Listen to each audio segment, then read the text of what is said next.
Şüphe. Əzizim, hardaydın? Qaçırdım. Maraqlıdır. Bəs niyə səndən tərii gəlmir?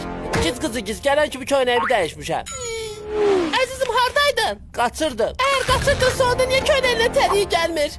Sən mənim ayağımı iynə gör leş iyi verir ya yox. Əzizim, hardaydın? Qaçırdım. Qaçırdınsa bəs onda niyə tumanından tərii gəlmir? Çünki tumarımı dəyişmişəm. Əzizim, hardaydın? Tualetdə. Maraqlıdır, bəs onda niyə tualetdən pox iyi gəlmir? Əzizim, hardaydın? Kitab oxuyurdum. Kitab oxuyurdunsa onda niyə köynəyindən tərii gəlmir? Az kitab oxuyanda köynək tərləyir, dacızmısan boğaza mən. Əzizim, harda gəlirsən? Qaçırdım. Qaçırdınsa niyə köynəyindən tərii gəlmir? Neyniyim, əllərimin üstündə gəzim ki tərliyim mən. Əzizim, hardaydın? Mama girdə.